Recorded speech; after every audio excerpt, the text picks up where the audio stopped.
What is the one thing that's going to maximize your home or your property sale more than anything else? My name's Sean Larson, real estate broker, and let's talk about that. Now, some people are going to say it's my beautiful kitchen or it's my hardwood floors. It's the location. Yeah, those are going to help for sure. It's the price. Yes, it's the price. Yes, it sure is. But what do all of those things work together to build? Demand. Without demand, your home simply is not going to sell.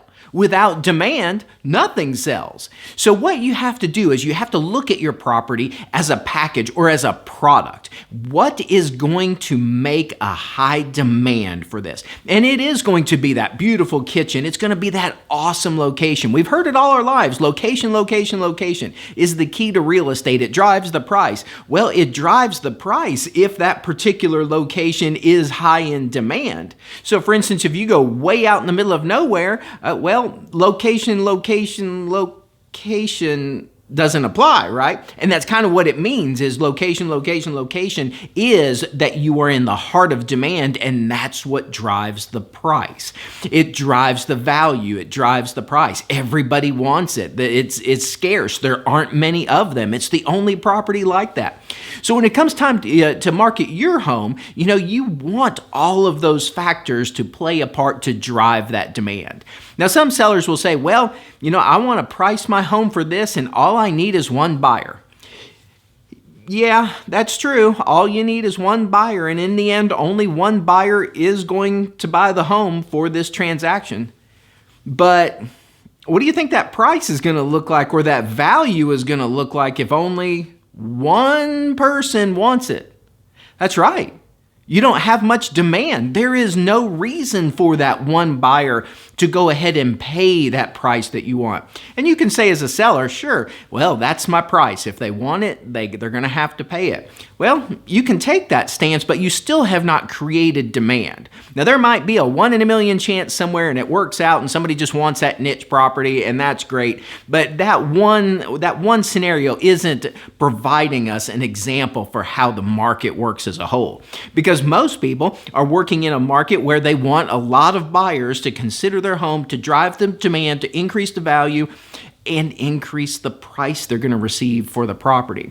So as you prepare your property, you want to think about all of those things. What creates demand? And sometimes you'll find people pouring energy into a property and their energy doesn't really result in an increased demand. So what you want to do is you want to look at what the market wants at that time. So for instance, maybe you're renovating or remodeling a kitchen, or you're putting in flooring and things like that. You want to use aspects that are popular in the market right now. One of the best places to find that out is look what new construction is doing. Everybody loves new homes. So look at what's being done in new construction and try to mimic that. So you've got those aspects of your home. You've got location. Well, you can't change the location in most cases. Your home is where it is. You've got price. You can change the price. So if you are getting pushback and you are not getting demand for your property, everybody loves the kitchen. They love those floors that you put in. Location's awesome. And you're getting pushback and you're not seeing the demand, guess what? You overprice the home.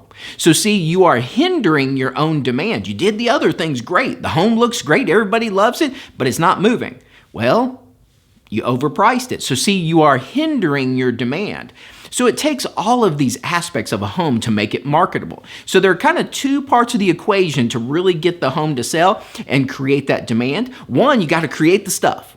You want to make the home appealing to everybody, and that's current finishes or however much you want to invest in a home to get it market ready. You have that aspect. Let's call that the stuff. You got floors, kitchen, whatever that might be.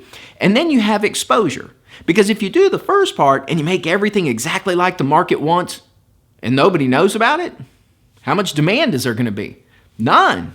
So you got two parts. You have to create the stuff that everybody wants, But then you also have to let everybody know about it, and that's the exposure. So that is the marketing of your home when it goes to market. So that's why it's good to hire a professional. You get the input of what the market wants, what are buyers looking for. If I'm going to paint my home inside, what color should it be? Not necessarily the color you like, but the color the buyers want. Same thing for anything you do, the kitchen floors, anything outside, landscaping, anything that you're going to change, you want to change in a way that those buyers are going to love it, and that creates the demand. Okay, once you've got that under control, now you get to go over and you need to create exposure. You need to let everybody know about it. That's the whole thing about advertising. That's why you get all the advertisings online. That's why back in the day you had all the newspaper advertisements. A product is no good if nobody knows about it.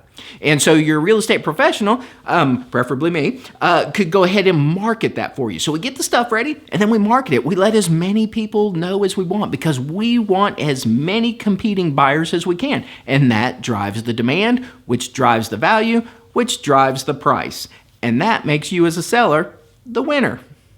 My name is Sean Larson, real estate broker. I hope this helped kind of get a vibe for demand and how that plays a part in maximizing your home sale.